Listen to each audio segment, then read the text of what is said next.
ఈరోజు కీర్తన గ్రంథము 19వ అధ్యాయము 10వ వచనాన్ని చదువుదాం. ప్రభునందు ప్రియ దేవుని బిడ్డలారా, దేవుని యొక్క వాక్యము ఒకటి అగ్ని వంటిదని పోయిన ఆదివారం చూసాం. రెండు, దేవుని యొక్క వాక్యము సుత్తె వంటిది అని వాక్యం చూసాం.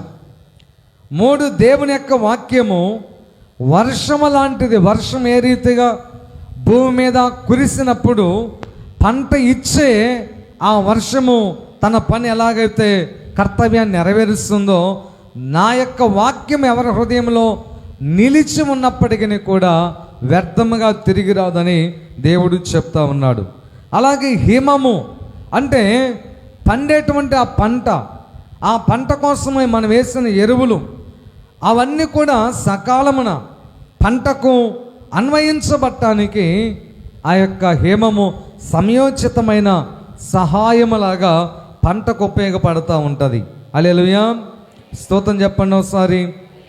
అలాగే దేవుని యొక్క వాక్యము బంగారము కంటే కూడా కోరదగినది. ఇక్కడే 9వ వచనంలో మనం 10వ వచనం చూస్తాం. అవి బంగారము కంటెను, విస్తారమైన మేలు బంగారము కంటెను కోరదగినది, తేనె కంటెను జుంటె తేనె ధారల కంటెను మధురమైనది. హల్లెలూయా, హల్లెలూయా. నిజంగా దేవుని యొక్క వాక్యము తేనె కంటే మధురమైనటువంటిది. నేను వాక్యాన్ని చదవటం వర్షపాఠాన్ని ప్రారంభించిన తర్వాత చదివే కొలది ఏదో ఒకలాంటి రుచిగా అనిపించి నేనేం చేసేవాడినంటే బైబిల్ తీసుకొని ఒక ఈచర్ తీసుకొని మా ఇంటి వెనకప్పుడు తుమ్మ చెట్లు ఉండేది. తుమ్మ చెట్లు బాగా ఆ ప్రక్క ప్లేస్లో ఏ ఊరు లేకుండా ఒక్కనే అక్కడ కొంత శుభ్రం చేసుకొని బాగు చేసుకొని ఆ ఈచర్లో కూర్చొని వాక్యం అధ్యాయాలు చదువుతూ ఉండేది. నిజంగా ప్రియమైన దేవుని బిడ్డలారా, అలాగా చదవడం ప్రారంభించి ఇంకా చదువుతూనే ఉండటం వల్ల నన్ను నేను మైమరిచిపోయి నాకు సమయం గుర్తు రాకుండా నేను అలాగ లీనమైపోయి, అలాంటి సమయంలో యేసుక్రీస్తు ప్రభువారి సాక్షిగా చెప్తున్నాను, ఆ దేవాతి దేవుడు ఎన్నో సందర్భాల్లో నా దగ్గరికి రావడం నేను దాన్ని అనుభవించాను. హల్లెలూయా, హల్లెలూయా. మీరు కూడా ప్రయత్నం చేయండి. నేను ఎక్కడ ఏమాత్రం మీకంటే గొప్ప కాదు. ఇది ఎన్నోసార్లు చెప్పాను, మీరు మరల మీకోసం చెప్తున్నాను. ఈరోజే ప్రారంభించండి. మీ పనులు మానుకోమని నేను చెప్పను, లేకపోతే మీ యొక్క అవన్నీ నేను మానుకోమని చెప్పను. కొంత సమయాన్ని కేటాయించండి వాక్యం చదవడానికి. తీసుకొని వెళ్ళండి బైబిల్. ఒక్కళ్ళ ఇంటి మీదకి ఎక్కండి, లేదా మీకు పొలం ఉంటే పొలంలోకి వెళ్ళి ఒక చెట్టు దగ్గర కూర్చోండి. అసలు ఒక్క మనిషి కూడా మీతో ఉండకూడదు, మీరు ఒక్కళ్ళే ఉండండి. నా సొంత అనుభవం చెప్తున్నాను. ఆ తర్వాత మా ఇంటి ఎదురుగా ఇల్లు ఖాళీగా ఉండేది. అప్పుడు ఆ ఇంట్లో ఎవరు ఉండరు, ఖాళీగా ఉండేది. ఒక్కనే వెళ్ళిపోయి ఆ ఇంట్లో కూర్చొని చదువుతానే ఉండేవాడిని. హల్లెలూయా, హల్లెలూయా. అలాగ చదివే కొలది అసలు బైబిల్ వదిలిపెట్టాలనిపించలా. నేనంటే ఏమిటో నాకు తెలిసేది బైబిల్ చదివేటప్పుడు, దేవుడు అంటే ఏమిటో నాకు తెలిసేది బైబిల్ చదివేటప్పుడు, దేవుని ప్రణాళిక ఏమిటో నాకు అర్థమయ్యేది చదివేటప్పుడు, దేవుని యొక్క రాజ్యం యొక్క ఆవశ్యకత అర్థమయ్యేది. ప్రజలు ఎందుకు దేవుని యొక్క వాక్యాన్ని వినాలో కూడా భారం వచ్చేది నాకు. హల్లెలూయా, హల్లెలూయా. కాబట్టి ప్రియమైన దేవుని బిడ్డలారా, పరిశుద్ధుడైనటువంటి దైవజనుడైన దావీదు గారు అంటున్నాడు, యేసు ప్రభువా, మీ వాక్యం నేను చదువుతూ ఉన్నాను. ఎప్పుడో తెలుసా? ఇదిగో రాత్రి జాములు యందు. ఏ జాములు అంటే చెప్పండి? నిద్రపోయే సమయంలో వాక్యాన్ని ధ్యానం చేసేవాడంట. సమయం దొరికినప్పుడల్లా కూర్చొని ధ్యానం చేసేవాడు ఆయన. వాస్తవానికి దావీదు భక్తుణ్ణి ఉన్నతమైన శిఖరానికి తీసుకుని వెళ్ళింది దేవుని యొక్క వాక్యము, దేవుని ధ్యానమే. హల్లెలూయా. ఆయన ప్రారంభ జాబ్, ఉద్యోగం అనేది చాలా విలువలేనటువంటిదిగా ప్రజల దృష్టిలో ఉండేది. గొర్రెలు కాసుకుంటా అడవిలోనికి వెళ్ళి ఒక చోట కూర్చొని గొర్రెలకు ఒక చోట ఏర్పాటు చేసి వాటిని వదిలేసి దేవునితో గడిపేవాడు. పాటలు వ్రాయుటలోను, పాటలు పాడుటలోను, వాక్యము చదువుటలోను, అంటే ధర్మశాస్త్రాన్ని చదువుటలోను సమయాన్ని గడిపేవాడు. హల్లెలూయా, హల్లెలూయా. అందుకనే కీర్తనలో 63వ అధ్యాయము 4వ వచనాన్ని చదువుదాం. ఆయన అంట, నా మంచము మీద నిన్ను జ్ఞాపకము చేసుకొని రాత్రి జాముల యందు నిన్ను ధ్యానించినప్పుడు క్రొవ్వు మెదడు నాకు దొరికినట్లుగా నా ప్రాణము తృప్తి పొందుచున్నది. అంత టేస్ట్గా ఉంటుందంట. ఇంకొక మాట చెప్పి 7వ పాయింట్లోకి వెళ్తాను నేను. దేవుని యొక్క వాక్యము తేనెతో క్రొవ్వు మెదడుతో పోల్చాడు కదా. ఎలాగైతే అవి నీకు శక్తిని, ఆరోగ్యాన్ని, బలాన్ని ఇస్తాయో, విటమిన్స్ నీకు ఎలాగైతే వాటి ద్వారా లభిస్తాయో, నీకు ఆరోగ్యం బాగలేనప్పుడు నమ్మకంతో కొంచెం వాక్యం చదువు, ఎంత శక్తి నీలోకి వస్తుందో. ఖచ్చితంగా దేవుని యొక్క వాక్యము అంత గొప్ప మేలు నీకు చేస్తుందండి. హల్లెలూయా, హల్లెలూయా. చూడండి, హెబ్రీ పత్రిక 4వ అధ్యాయం 12వ వచనములో ఒక మాట రాయబడతా ఉంది. హెబ్రీ పత్రిక 4:12.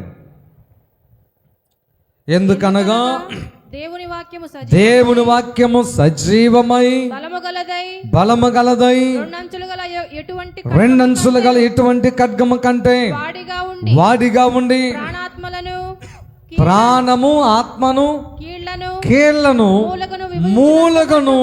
అది ఆ ఒక్క మాట చూడండి చాలు.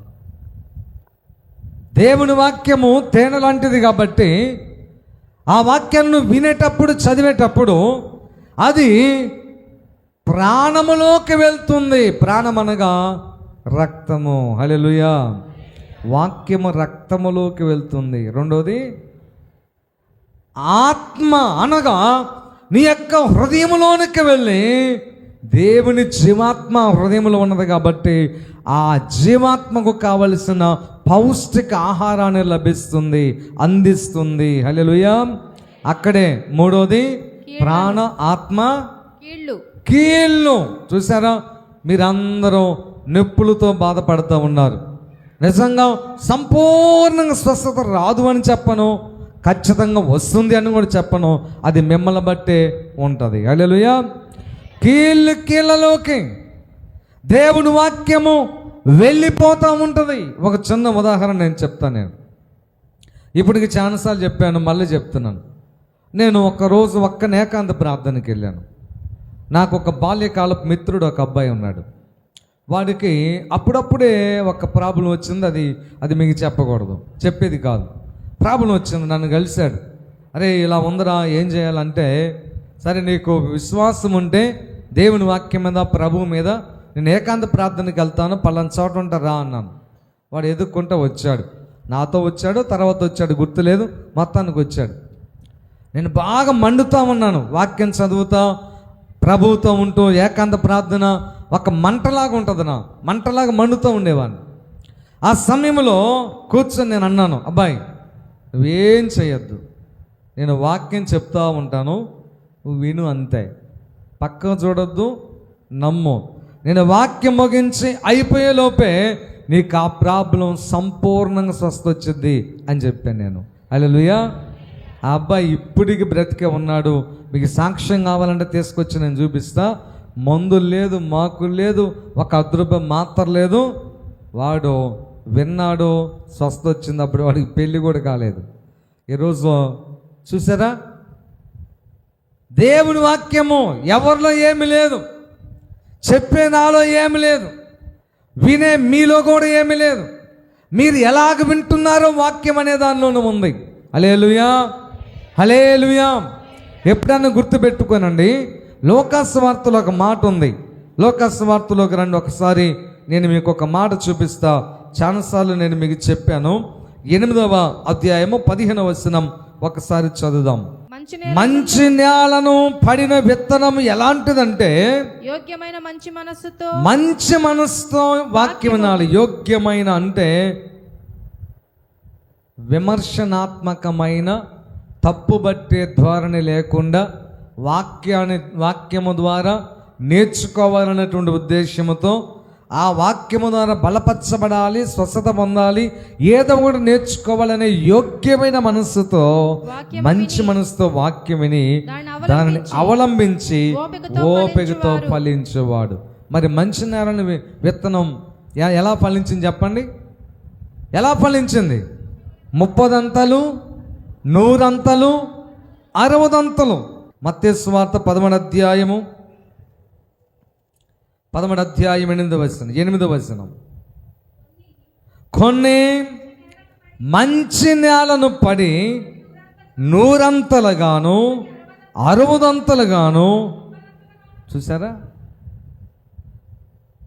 ఫలాలు ఎలా వచ్చినాయి? చూసారా? మంచి హృదయముతో వాక్యాన్ని నువ్వు వినగలిగితే, వాడు కూడా మంచి హృదయముతో శ్రద్ధ కలిగి వాక్యం విన్నాడు కాబట్టి ప్రాణములోకి, ఆత్మలోకి, మూలుగులోకి, కీళ్ళలోకి ప్రవేశించి వాడుకున్న ప్రాబ్లం అప్పుడే తగ్గిపోయింది. ఈ రోజున సవాలుకరంగా చెప్తున్నాను ప్రియమైన దేవుని బిడ్డలారా, విశ్వాసంతో మీరు కూడా వినండి. చెప్పే నాలో ఏమీ లేదు, 100% నేను 0 మాత్రమే. నాలో ఏ మంచితనం లేదు, ఏ గొప్పతనం లేదు. యేసు వాక్యములోనే శక్తి ఉన్నది. ఆ వాక్యములోనే మనకు జీవము దొరుకుతుంది. విశ్వాసంతో వాక్యం వినండి, ఆ వాక్యము ఖచ్చితంగా మీకు మేలు చేస్తుంది. హల్లెలూయా, హల్లెలూయా. ఒకరోజు ఒక ఎక్స్పెరిమెంట్ చేశాను నేను.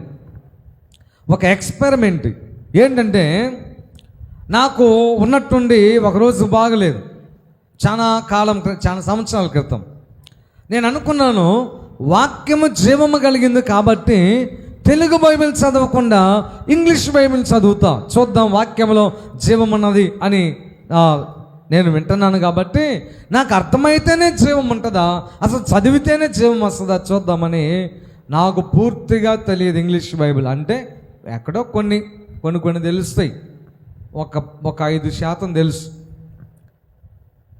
అయినా కానీ వాక్యం నేను విశ్వాసంతో లేచి ఒక అధ్యాయము మరి కొంత ఇంగ్లీష్ బైబిల్ చదివాను.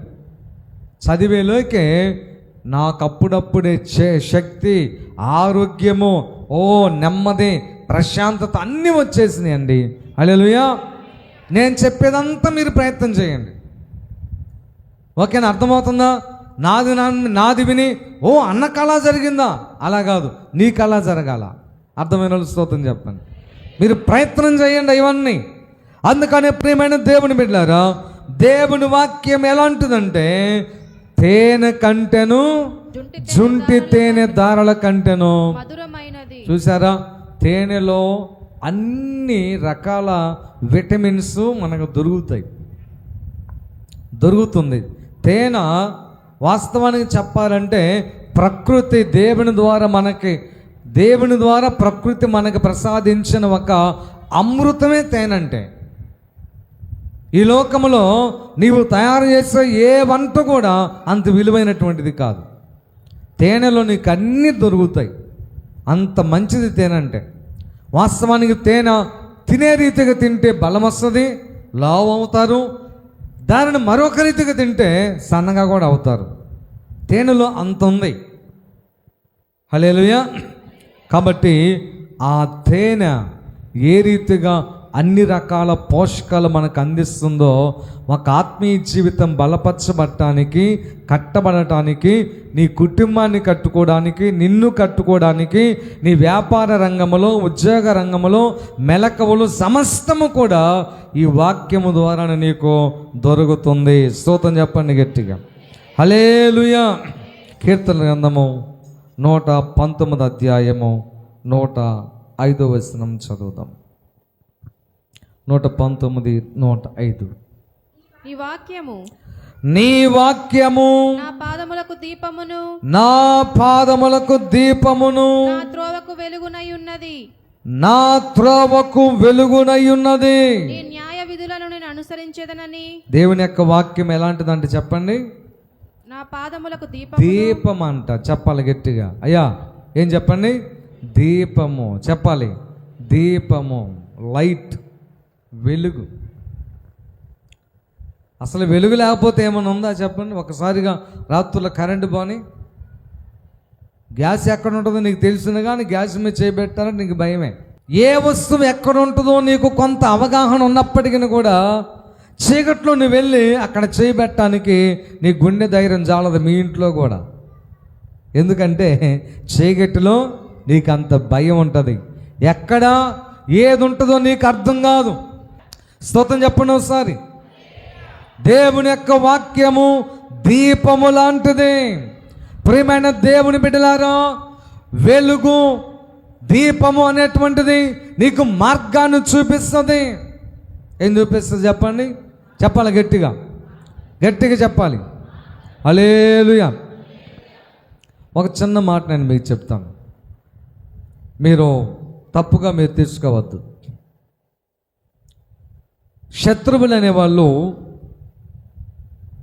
ఎప్పుడు ఎక్కడ పుట్టుకొస్తారో, ఎవరిలో ఆ స్వభావం వచ్చిందో అసలు మనకు తెలియదు, ఊహించలేం. ఒక దైవజనుడు ఇంగ్లాండ్ దేశంలో చాలా నమ్మకంగా దేవుని యొక్క సేవ చేస్తున్నాడు. శ్రేష్టమైన సేవ.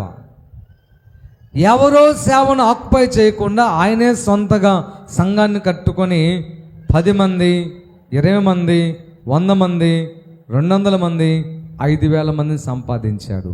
స్తోత్రం చెప్పండి గట్టిగా. 5,000 మంది. ఓ చాలా బిజీగా దేవుని సేవలో ఉన్నాడు. చాలా సంతోషముగా ఈ శేష జీవితం అంతా దేవునితో గడపాలని ఒకలాంటి ఉత్సాహంతో దేవుని సేవ చేస్తూ ఉంటే ఒక రోజున అకస్మాత్తుగా ఒక శోధన ఆయన దగ్గరకు వచ్చింది. ఒక అమ్మాయి పరిగెత్తుకుంటూ ఒక చిన్న అబ్బాయిని తీసుకొని పులిపీట ఎక్కింది. ఎక్కి మైకి తీసుకొని, పాస్టర్ గారు ఒక చిన్న సాక్ష్యం చెప్పాలం. ఓ సాక్ష్యమే కదా, చెప్పండి సిస్టర్ గారు అన్నాడు. ఈ అమ్మాయి మైక్ తీసుకొని చెప్పింది, ఈ అబ్బాయి నా దగ్గర నీ బాబుని మీరు చూసారా? ఎస్ చేతులు ఎత్తారు. ఈ బాబు పుట్టింది పాస్టర్ గారికే అని చెప్పింది. అంతే సింపుల్గా. ఈ బాబు పుట్టింది ఎవరికి? అసలు అర్థం కాలే ఆయనకేమి, అసలు అర్థం కాలేదు. అరే ఇదేంట్రా బాబు, అమ్మ నువ్వు సాక్ష్యం చెప్తానంటే మైక్ ఇచ్చాను, ఇప్పుడు సడన్గా బాంబు పేల్చావేంటి అంటే, నువ్వు తప్పించుకోవద్దు పాస్టర్ గారు, మన ఇద్దరి మధ్య ఉన్నటువంటి రిలేషన్ నువ్వు ధైర్యంగా చెప్తావా లేదా? అసలు నాకేం సంబంధం లేదమ్మా, నేను సంఘంలో ఎప్పుడు ప్రత్యేకంగా నేను కలిసి ప్రార్థన చేసింది కూడా లేదు. ఈ 5,000 మంది సంఘంలో నువ్వు ఎక్కడో ఒక బిడ్డలాగా వచ్చి కూర్చొని పోయేదానివి, నాకు అసలు తెలియదంటే, ఇలాగే తప్పు చేసిన ఎవరైనా మాట్లాడతారు అని చెప్పి మాట్లాడి పక్కన నిలబడింది. మీరే నాకు న్యాయం చేయండి అని సంఘంలో పెద్దలైన వాళ్ళు లేచారు. కొంతమంది పాస్టర్ గారి పక్షాన్ని చేరారు, కొంతమంది అమ్మాయి పక్షాన్ని చేరారు. చేరిన తర్వాత వాదోపవాదనలు జరుగుతూ ఉంటే కొన్ని కోట్ల రూపాయల ఖరీదైన మందిరం, 5,000 మంది ఆత్మలు, సంఘం తరపున ఖజానా, కొంత డబ్బు మిగిలి ఉంది. అవకాశవాదులు ఎదురు చూస్తుంటారు, ఎప్పుడా అని. వాళ్ళకి సమయం దొరికింది, కేసేశారు. కేసేసిన తర్వాత జడ్జి తీర్పు తీరుస్తున్నాడు. పాస్టర్ గారు, నీది తప్పు లేదనే దానికి ఎలాంటి ఆధారాలు దొరకలేదు కాబట్టి, ఆ అమ్మాయి ఖచ్చితంగా నీవే అని చెప్తా ఉంది కాబట్టి నిన్ను దోషిగా మేము నిర్ధారించుచున్నాము. ఇదిగో నీకెంతకాలము జైలు శిక్ష, నీ మందిరము ఇదిగో ఫలానా వాళ్ళ స్వాధీనములోకి వెళుతుంది, వాళ్ళే మందిరమునిక నడిపిస్తారు అని చెప్పి ఆ వ్యతిరేక గుంపుల్లో ఒకళ్ళ పేరు తీసుకొచ్చి వాళ్ళకి తీర్పు వచ్చేసింది. సరే, కొద్దికాలం జైలు శిక్ష అనుభవించాడు, జరిమానా కట్టాడు, ఇంటికి వచ్చాడు. ఏమైంది అర్థం కాల. ఏంటి ప్రభువా, ఒక్కరు కూడా, ఒక విషయం చెప్తాను చూడండి, మీరు చాలా అపోహపడుతుంటారు, భ్రమలో బతుకుతుంటారు. వాళ్ళు నాకు సహాయం చేస్తారు, వీళ్ళు నాకు సహాయం చేస్తారు, వాళ్ళు వచ్చి ఆదుకుంటారు, వీళ్ళు వచ్చి ఆదుకుంటారు, కష్టాలు వచ్చినప్పుడు కన్నీరు ఊరుస్తారు, ఆర్థిక ఇబ్బందుల్లో నాకు సహాయం చేస్తారని హోప్స్ పెట్టుకోబాకండి ఎవరి మీద. అదంతా ఒట్టిదే. ఈ లోకములో ప్రేమ అనురాగాలు ఏమీ లేవు. ఏ బంధమైన ఆర్థిక బంధాలు మాత్రమే, ఏ బంధమైన అవసరాల కోసం ముడిపడిన బంధాలు మాత్రమే. నీతో ఏదైనా ఒక అవసరం ఉంటేనే నిన్ను పొగుడుతారు, నీ చెంత చేరతారు తప్ప నీ కష్టకాలంలో నీ దగ్గరకు వస్తారని ఎప్పుడు భ్రమపడవద్దు, ఏ వ్యక్తి మీద ఆధారపడవద్దు. ఇది దేవుని యొక్క వాక్య సత్యం. హల్లెలూయా, హల్లెలూయా. ఒంటరి అయిపోయాడు, ఒంటరిగా మిగిలిపోయాడు, ఒక్కడే ప్రార్థన గడుపుతున్నాడు. యేసయ్యా నీవే న్యాయము తీర్చాలి, నీవే నేను నిర్దోషునని తీర్పు తీర్చాలి. ఒంటరిగా ప్రభువుతో గడుపుతున్నాడు. నీవే నాతో మాట్లాడాలి, నా పక్షాన నీవే నేనేంటో చెప్పాలి ప్రభు అని ప్రార్థన చేస్తూ ఉంటే ఒకరోజు నాకు ముసలావిడ ఫోన్ చేసిందంట. ఫోన్ చేస్తే, పాస్టర్ గారు. అమ్మ ఎవరు? నేను మీ సంఘంలో ఒక సభ్యురాలను, నా పేరు పలానా. అమ్మ ఎందుకు చేశారు? అందరు నన్ను మంచోడు కాదని దూరం పెడితే మీరేంటమ్మా నాకు ఫోన్ చేశారంటే, మీరంటే ఏమిటో నాకు తెలుసులే పాస్టర్ గారు, ఒక చిన్న రిక్వెస్ట్, మీరు కాదనకుండా నాకు సహాయం చేస్తారా అంది. తప్పకుండా చేస్తానమ్మా, నాకు నా పరిధిలో ఉంటే నేను చేయగలుగుతాను. ఏమీ లేదు, ఇన్ని సంవత్సరాల నుంచి మా ఇంట్లో ఒక్క పూట భోజనం చేస్తారేమో, టిఫిన్ చేస్తారేమోనని ఎదురు చూశానండి. ఇంత బిజీ షెడ్యూల్లో నాలాంటి వాళ్ళ ఇంటికి రావడం కుదరదని నాకు అర్థమయ్యి అడగలేకపోయాను. కొన్నిసార్లు మన బ్రదర్స్ని మీ షెడ్యూల్ చూస్తారు కదా, ఆ బ్రదర్ని అడిగినా కానీ అయ్యగారు ఖాళీ లేదని చెప్పారు. ఆ ఆశ ఇప్పుడు తీర్చుకోవాలని ఉందండి, ఒక్కరోజు మా ఇంటికి రండాము, అదేదో రేపే వస్తాలేమ్మా టిఫిన్కి అన్నాడు. హల్లెలూయా, స్తోత్రం చెప్పండి గట్టిగా. ఇంట్లోకి వెళ్ళిన తర్వాత కాళ్ళకు నీళ్ళు ఇచ్చి, ఒక టవల్ ఇచ్చి, ఆప్యాయంగా లోపలికి పిలిచి ఒక చాట కూర్చోబెట్టి సోఫాలో కాఫీ, టీ, జ్యూస్ ఇచ్చి తాగుతూ ఉండగా పాస్టర్ గారు అంటున్నాడమ్మా మీరు ఒక్కళ్ళే ఉన్నారు, సారు ఎక్కడికి వెళ్ళారు, జాబ్కి వెళ్ళారా లేకపోతే ఏంటంటే, లేరయ్య గారు. మరి పిల్లలు పెళ్ళిళ్ళయి అక్కడ వేరే ప్రాంతాల్లో ఉంటున్నారా? నాకు పిల్లలు కూడా లేరయ్య గారు. అమ్మ అదేంటి అంటే, అవునండి నాకెవరు లేరు. బ్రతుకున్నప్పుడు నేను నా భర్త కష్టపడి లక్షల కోట్ల రూపాయలు సంపాదించాం. ఇదంతా ఎక్కడో ఎవరికో ఇవ్వడం నాకు ఇష్టం లేదు, యథార్థంగా పనిచేస్తాను మీకే ఇవ్వాలన్న ఉద్దేశంతో ఈరోజు నేను పిలిపించాను అందంట. స్తోత్రం చెప్పండి గట్టి. నాకు వద్దమ్మ ఆస్తిపాస్తులు, అవి శాశ్వతము కాదు. ఏ వృద్ధాశ్రమలోకో, ఏ అనాథ బిడ్డలకో, ఎవరికో మీరు త్యాగం చేయండి, నాకైతే వద్దు. మీరు వద్దు అంటున్నారే కాబట్టి మీ యథార్థత ఏంటో నాకు తెలిసింది. మీరు ఏమనుకోవద్దని చెప్పి ఆ తర్వాత ఆ టిఫిన్ పెట్టిన తర్వాత ఆ రూమ్లో దేవుని వాక్యాలు ఉన్నాయి. అక్కడ టిఫిన్ చేస్తూ అలాగ చూస్తూ ఉన్నాడంతా. హల్లెలూయా, చూస్తూ ఉన్నాడు. చూస్తూ ఉంటే అలాగ ఒక వాక్యం ఉందంట. దాన్ని ఏమంటారంటే బోను, అంటే జైలు కాకుండా బోను ఉంటుంది. ఆ బోను రౌండ్గా ఉందంట. ఆ బోను లోపల దానియేలు ఉన్నాడు, సింహాలు ఉన్నాయి.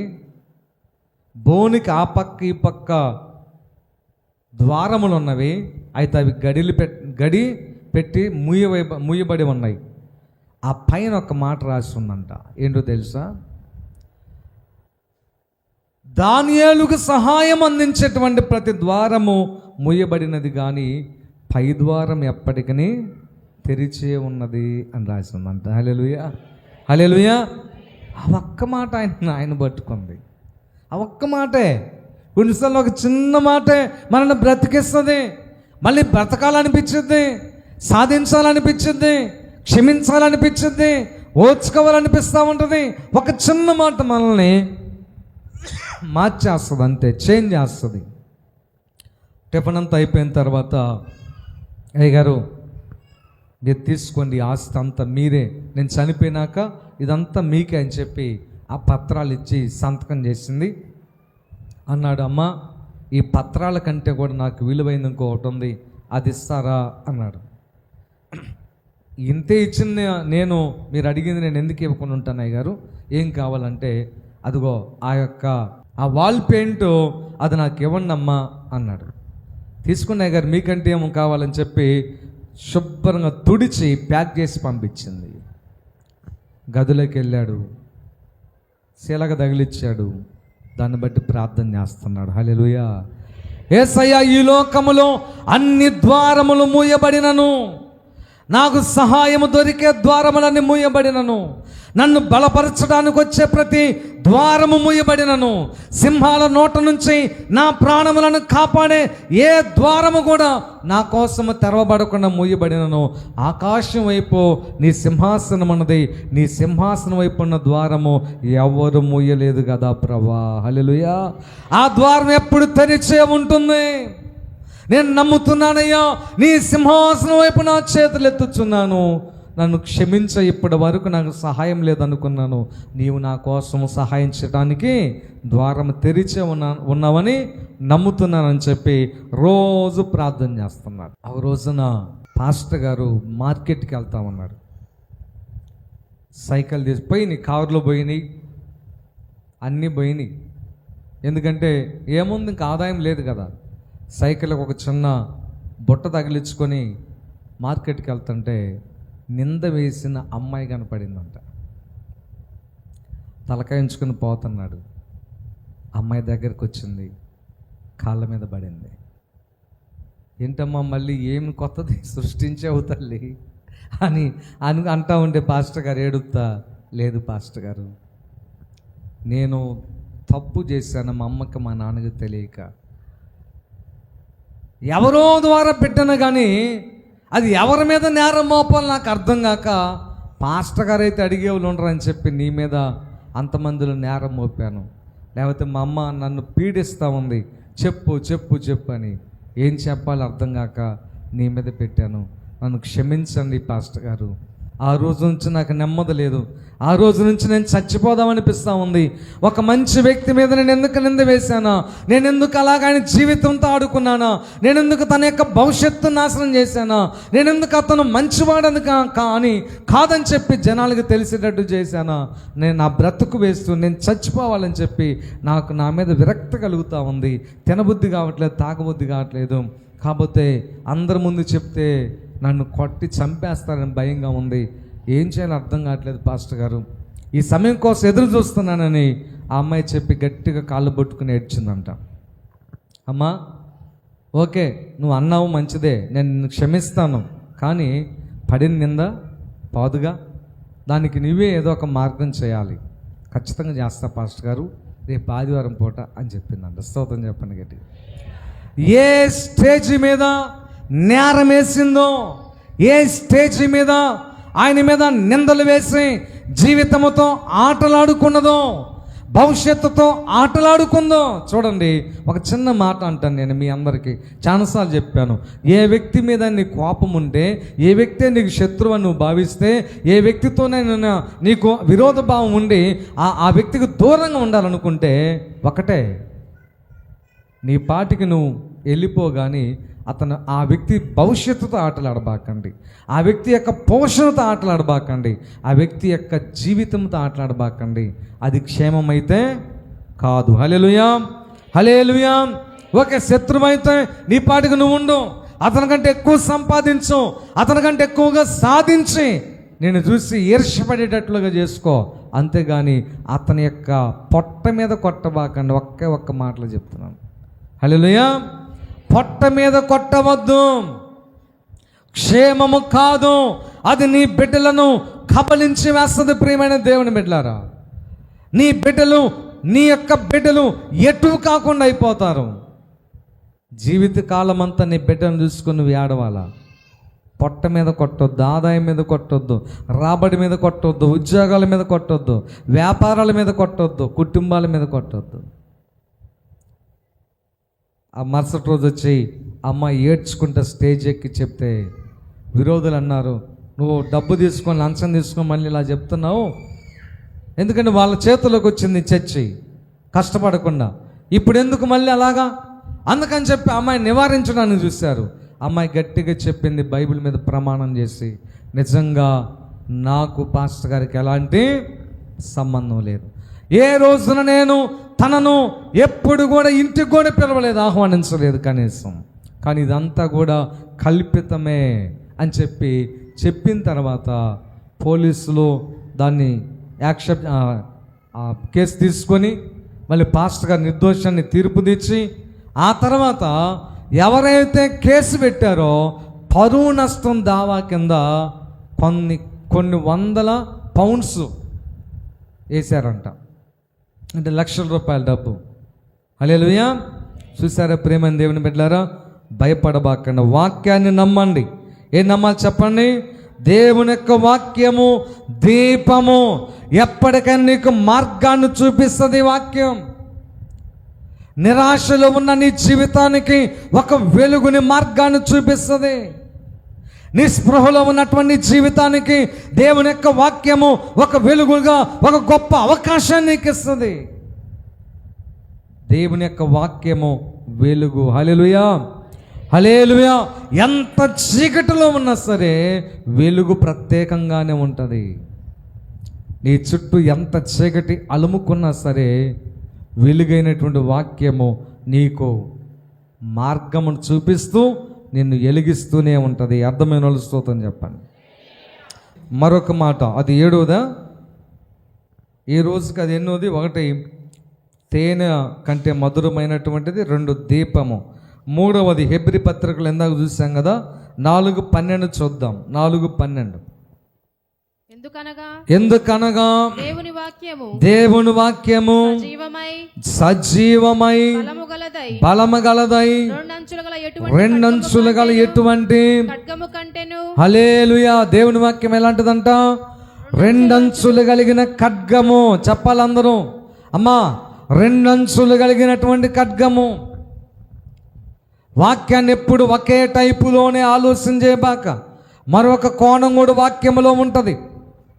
చెప్పేవానికి ఆ వాక్యము ఖండిస్తూ ఉంటుంది, వినే మిమ్మలను కూడా ఖండిస్తూ ఉంటుంది. వాక్యములు ఎప్పుడైనా 2 కోణాలు ఉంటాయి. పురుషులకు చెప్తే అది పురుషులకే అని కాదు, స్త్రీలకు కూడా వర్తిస్తుంది. స్త్రీలకు చెప్తే కేవలం స్త్రీలకే కాదు, పురుషులకు కూడా వర్తిస్తుంది. పాస్టర్లకు అని చెప్తే కేవలం పాస్టర్లకే కాదు, విశ్వాసులు కూడా వర్తిస్తుంది. విశ్వాసులకు చెప్తే కేవలం విశ్వాసులకే కాదు, దైవజనులకు కూడా వర్తిస్తుంది. హల్లెలూయా. వాక్యము 2 అంచులు కలిగిన ఖడ్గం. ప్రియమైన దేవుని బిడ్డలారా, ఆ వాక్యము నిన్ను ఖచ్చితంగా ఏం చేస్తుంది చెప్పండి? ఇందాక కొంచెం వివరణ చూసాం, దానికి అవసరం అని చెప్పి. ఆ వాక్యము సజీవమై బలము గలదై రెండంచులు గల ఖడ్గము కంటే వాడిగా ఉండి ప్రాణాత్మలను. హల్లెలూయా. అక్కడ 2 ఉన్నాయి. ఏమన్నా చెప్పండి? ప్రాణము, ఆత్మ. అసలు ప్రాణానికి ఆత్మకి ఏమైనా సంబంధం ఉందా చెప్పండి? ప్రాణము అనేటువంటిది శరీర సంబంధమైనటువంటిది, ఆత్మ అనేటువంటిది పూర్తిగా అది స్పిరిచువాలిటీ, అది అసలు శరీరానికి సంబంధం లేదు. ఎందుకో తెలుసా? ఈ శరీరం చచ్చిపోయినా ఆత్మ బ్రతికే ఉంటుంది. ఆత్మకు శరీరానికి ఎలాంటి సంబంధం లేదు. ఒక మాట చెప్తాను నేను.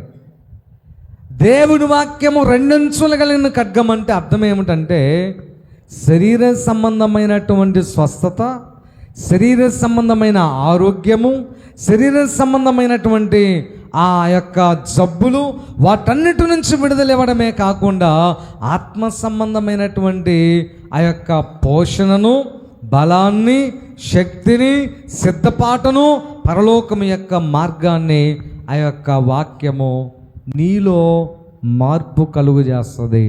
హల్లెలూయా. అర్థమైన వాళ్ళు స్తోత్రం చెప్పండి. ఉదాహరణ ఇంకొంచెం వివరణగా చెప్తాను నేను. 1 ప్రాణాత్మలు. అలా కాకండి. ప్రాణం అంటే రక్తము. రక్తములోకి గనక వాక్యము వెళ్ళగలిగితే ఏం చేస్తుంది చెప్పండి? నీ ప్రతి ఒక్క భాగములోకి వెళ్తుంది. స్తోత్రం చెప్పండి గట్టి. నీ శరీరంలోనున్న ప్రతి భాగము. ఈ వాక్యము ప్రాణము అంటే రక్తము. లేవి కాండములో ఏముందో తెలుసా? ప్రాణానికి రక్తమే ఆధారము. కాబట్టి రక్తమే ప్రాణము, ప్రాణమే రక్తం అన్నాడు. ఈ వాక్యమును చదివేటప్పుడు, ఈ వాక్యాన్ని వినేటప్పుడు అబ్రహాముకి 100 సంవత్సరాల వయసులో పిల్లలు పుట్టి భార్య చచ్చినాక మళ్ళీ కెతురా చేసుకొని 4 పిల్లలు అన్నాడు. వాక్యము రక్తములోకి వెళ్ళిపోతా ఉంది. హల్లెలూయా, హల్లెలూయా. ఏ ప్రాబ్లం అయినా సరే, రహస్యమైన అనారోగ్యాలైనా సరే, బాహ్య సంబంధమైన అనారోగ్యాలైనా సరే, కుదరనటువంటి జబ్బులైనా సరే, ఈ వాక్యమును చదివేటప్పుడు, వాక్యాన్ని వినేటప్పుడు కొంతమంది ఏం చేస్తారంటే పద్దాక చెప్పండి ప్రార్థన చేస్తుంటారు. ఓకే, అదొక్కటే సరిపోదు. కొంతమంది ఏం చేస్తారంటే పాస్టర్లు చేస్తే బాగుందని చెప్పి పాస్టర్ చేయించుకొని వాళ్ళు అసలు బైబిల్ చదవరు, ప్రార్థన చేయరు. అలా కాదు, మీరు చదవటం అలవాటు చేసుకోండి. మీకు వచ్చిన వరకు వినటం అలవాటు చేసుకోండి. ఈ వాక్యము అంత గొప్ప కార్యాలు జరిగిస్తుంది. హల్లెలూయా, హల్లెలూయా. కాబట్టి వాక్యం అనేటువంటిది 1 జుంటి తేనె దారాల కంటే మధురమైనది, 2 వాక్యం అంటే వెలుగు దీపము, 3వది వాక్యము 2 అంచులు కలిగిన ఖడ్గము, ప్రాణములోకి ఆత్మలోకి. ఆత్మలోకి ఒక్క మాట చెప్పి నేను ముగింపులోకి వస్తాను. ఇప్పుడు మీరు వాక్యం వింటున్నారు, లోపల జీవాత్మ ఉన్నది. ఈ శరీరానికి ఉదయాన్నే టిఫను, మధ్యాహ్నం భోజనం, సాయంత్రం భోజనం, మధ్య మధ్యలో టీలు, స్నాక్స్, జిలేబీ, మిగతా అన్నీ పంపిస్తున్నారు. మరి నీలో ఉన్న జీవాత్మకు మరి పోషణ ఎలాగా? 1 తెస్సలోనికీ పత్రిక 5:19 ఏమన్నాడు? ఆత్మను ఆర్పవద్దు. హల్లెలూయా. ఈ జీవాత్మ ఎలా గారిపోతుంది? దానికి కూడా ఆహారం కావాలి కదా.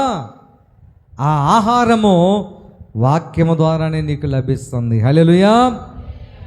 వాక్యము చదివేటప్పుడు జీవాత్మకు బలము, జీవాత్మకు ప్రోత్సాహము, జీవాత్మకు తగినటువంటి ఆ యొక్క ప్రేమ, ఆ ప్రేమ లభిస్తుంది. అంతేకాకుండా వాక్యం చదివేటప్పుడు ఆ యొక్క జీవాత్మ వెలిగించబడి దేవుని యొక్క ఆత్మతో సంధించబడుతుంది. అంతేకాదు, ఆ వాక్యం వినేటప్పుడు నీలో మార్పు వచ్చి జీవాత్మకు కలిగిన మస్తంతా శుభ్రపరచబడి స్నానము ద్వారా, వాక్యమనే ఉదక స్నానము ద్వారా పవిత్రపరచబడి, పరిశుద్ధపరచబడి, బాప్తిసం ద్వారా దేవుని యొక్క బిడ్డగా మార్చబడి పరలోక రాజ్యం వెళ్ళడానికి, జీవాత్మ పరలోకం వెళ్ళడానికి ఈ వాక్యం పనిచేస్తుంది. హల్లెలూయా, హల్లెలూయా. నీ యొక్క ఆత్మ పరలోకం పోవాలంటే దేవుని యొక్క వాక్యము ప్రధాన పాత్ర పోషిస్తుందండి. నిన్ను సరిచేస్తుంది, అంతే. నిన్ను సరిచేస్తుంది వాక్యం. హల్లెలూయా.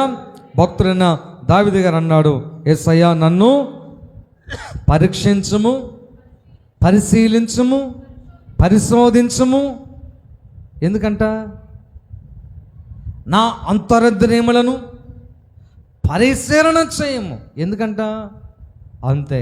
వాక్యం ఎప్పుడైతే అంతగా మనము తీసుకుంటామో మనకు అనిపిస్తుంది ఇంకేమన్నా మస్తుందేమో, ఇంకేమన్నా మురుకుందేమో, ఇంకా తెలుసుకునే విషయాలు ఉన్నాయేమో, ఒకవేళ పాపం లేకపోవచ్చేమో. కానీ పాపం లేనంత మాత్రాన, ఇప్పుడు పిల్లోడు పుట్టాడండి, వాళ్ళు ఏ తప్పు లేదు, కానీ నేర్చుకోవాల్సింది నేర్చుకోవాలిగా, చదువుకోవాల్సింది చదువుకోవాలిగా, అమ్మని ఎలా పిలవాలో, నాన్న ఎలా పిలవాలో అది తెలుసుకోవాలిగా, ఎవరితో ఎలా ఉండాలో తెలుసుకోవాలిగా. నీలో ఏ పాపం లేకపోయినా నువ్వు మరల్చబడతానే ఉండాలి. ఆ వాక్యమే నిన్ను ఖడ్గం వల్లే సరి చేస్తూ ఉంటుంది. స్తోత్రం చెప్పండి గట్టిగా. హల్లెలూయా. లాస్ట్ ప్యానల్ ఒక్క మాట నేను మీకు చూపించి ముగించేస్తాను. 1వ పేతురు పత్రిక 2వ అధ్యాయము 2-3 వచనాలు చదువుదాం. 1వ పేతురు పత్రిక 2వ అధ్యాయము 2-3 వచనాలు. ప్రభువు దయాళుడని మీరు రుచి చూచి ఉన్న ఎడల 2:3 అవునన్నా చదువు. సమస్తమైన దుష్టత్వమును, రైట్, అదే. ప్రభువు దయాళుడని మీరు రుచి చూచి ఉన్న ఎడల దుష్టత్వమును సమస్తమైన దుష్టత్వమును సమస్తమైన కపటమును సమస్తమైన కపటమును వేషధారణను వేషధారణను అసూయను సమస్తమైన దూషణ మాటలను మాని కొత్తగా జన్మించిన శిశువులను పోలిన వారై నిర్మలమైన వాక్యమును నిర్మలమైన వాక్యమును పాల వలన రక్షణ విషయములో ఎదుగు నిమిత్తము పాలను అపేక్షించుడి. దేవుని వాక్యం దేనితో పోల్చాడు? పాలు. చెప్పండి, మిల్క్ మిల్క్ మిల్క్. ఎవరన్నా పిల్లలు పుట్టగానే జిలేబీ అడిగారా ఎప్పుడన్నా? పుట్టినాన్ని మమ్మీ జిలేబీ అన్నారు ఎప్పుడన్నా?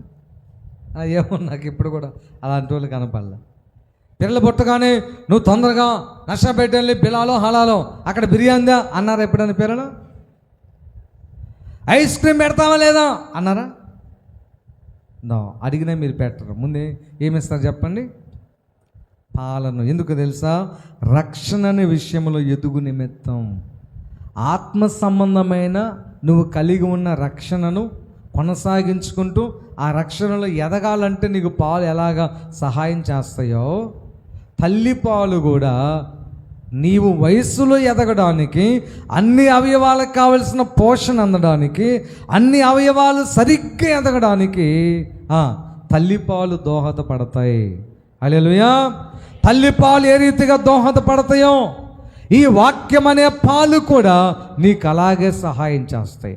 చాలామంది అనుకుంటారు ప్రార్థనకు పోయి బలారాధన చేసి 10 రూపాయల కానుకైతే సరిపోయేదిగా, వాక్యం చదవటం ఏంటి అంత మనకి ఆడ కుదిరిద్ది, నిన్న కాను చేదో ఒకటి తగిలిద్ది, దాన్ని మనం చెయ్యాలేము చెందాలేము. రక్షణలో నీ ఎదిగేది ఎలాగ చెప్పండి? రక్షణ పొందావు. రక్షణ అంటే రక్షణ భవంతం అంటే ఏం చెప్పండి? బిడ్డ పుట్టాడు, పుట్టగానే అలాగే ఉంటే ఎలా ఉంటుంది మీకు? మొన్న సెల్ ఫోన్లో టీవీలో చూశాను, వాడికి 20-18 సంవత్సరాలు అంట. ఏది అదే శ్యాంబాబు అంత కొడుకు, శ్యాంబాబు కొడుకు అంత పిల్లడే. వాళ్ళ అమ్మ నాన్న చాలా మంచిది, ప్రైజ్ లార్డ్ హల్లెలూయా, చక్కా పొడుగు పెరిగేది లేదు, ప్యాంటు పొడుగు లేదు, మాకు ఖర్చు తగ్గింది, దేవుడు ఎంతో గొప్ప మేలు చేశాడు, ఇలాగే ఉండి అంటారా? చెప్పండి, అంటారా? ఆ బిడ్డ ఎదగాలి కదా. ఎదిగి ఇప్పుడు కాస్త కూస్తే ఎదిగినా తృప్తి రావట్లేదు. ఇప్పుడు ఎంత ఎదగాలంట? ప్రతి ఒక్కళ్ళు ఎవరినో ఊహించుకొని వాళ్ళలాగా 6 అడుగులు కావాలంట. ఏ అడుగులు కావాలి? ఎందుకండి అదంతా? ఓకే, ఆశించడం తప్పని నేను కాదు. మరి అదంతా అంత ఎదగాలని నువ్వు కోరుకుంటే పాలు దాకపోతే ఎలాగా? పాలు దాకపోతే అలాగా ఎదుగుతావా? ఆధ్యాత్మిక జీవితం కూడా ఎదగాలంటే ఏమి ఇవ్వాలి చెప్పండి? ఒక్క మాట నేను మీకు చెప్తాను. హెబ్రీ పత్రికలు అనుకుంటా, హెబ్రీ పత్రికలో పరిశుద్ధుడైన పౌలు గారు ఒక మాట అంటాడు, కాలమును బట్టి చూచితే. అట్లా వాక్యం మీరు గమనించి అందించాలి. కాలమును బట్టి చూచితే మీరు బోధకులుగా ఉండవలసిన వారే ఉండగా దేవుని సేవకులలో మొదటి మూలపాఠములను ఒక్కడు మీకు మరలా బోధింపవలసి వచ్చను. మీరు పాలు త్రాగవలసిన వారే కానీ బలమైన ఆహారము తినగలవారు. చూసారా? ఒక్క మాట ఒకసారి ఆలోచన చేయండి. అమ్మా, చిన్నపిల్లలు ఏ రీతిగా అలాగే ఉంటే మనకి ఏంద్రా బాబు వీళ్ళు ఎదగలేదు బతకలేదు అని మనం ఎలాగ బాధపడతామో, దేవుని సేవలో దేవుని మందిరంలో కూర్చున్న మీరు కూడా కాలాన్ని బట్టి చూస్తే, అంటే అర్థమైంది, మీరు వచ్చిన కాలం. మాకు బైబిల్ క్లాసులో ఒక మాట చెప్పారు, ఏంటి తెలుసా? 2 సంవత్సరాలు సరిగ్గా విశ్వాసిగా నీవు నీ పనులన్నీ నువ్వు నిర్వర్తించగలిగితే 3వ సంవత్సరంలో నీవు వాక్యం అందించే స్థాయికి ఎదుగుతావన్నట. విశ్వాసి కంటే అంత ఈజీ లేదు మీ పాత్ర. విశ్వాసి పాత్ర అంత ఈజీగా ఏమి లేదు. ఫస్ట్ నువ్వు ప్రార్థనకు వస్తావండి, మారు మనసు పొందుతావు, పాపాలు ఒప్పుకొని బాప్తిస్మం, అదొక స్టెప్. బాప్తిస్మం పొందిన తర్వాత ఏం చేస్తావు? పరిచర్య చేస్తావు. ఈ పరిచర్యలో నువ్వు నమ్మకంగా కొనసాగుతూ ఉండగా ఆ తర్వాత నీవు దేవుని సేవకులకు హెల్పర్స్గా, హెల్పర్స్గా మారి సిస్టర్స్గా బ్రదర్స్గా మారుతారు. ఆ తర్వాత సిస్టర్స్గా బ్రదర్స్గా ఉన్నటువంటి మీరు ఆ తర్వాత అసిస్టెంట్ పాస్టర్లుగా మారాలా. ఎలాగా? పాస్టర్ గారు లేని సమయంలో మీరే నడిపించగలిగేటట్లు, లేదా ఎక్కువ ఒకే రోజు 2-3 ప్రోగ్రాంలు వచ్చినాయి, ఒక ప్రోగ్రాం మీరు వెళ్ళి చూసి వచ్చేటట్లుగా. అసిస్టెంట్ పాస్టర్ గారి నుంచి నెక్స్ట్ ఇదంతా లేకుండా మనం ఎప్పుడు అట్నే ఉంటున్నాం. మీకేం చెప్పాలి? మళ్ళీ ఇప్పుడు చెప్పిన అల్లదే చెప్పాలి. ఏం చెప్పాలి చెప్పండి? హల్లెలూయా. అబ్రహాము కొడుకు ఎవరు? మాకేం తెలుసు, అది నీకే తెలుసు అంటారు. ఇంక మీకు అర్థం కాదు. ఎప్పటి నుంచి చెప్పినా అదే చెప్పాలి. అలా ఉండొద్దండి. మీరు ఎదగాలంటే వాక్యం అనే పాలు మీకు సహాయం చేస్తాయి. దేవుడి మాటలు దీవించుగాక. కళ్ళు మూసుకోండి, ప్రార్థన చేద్దాం.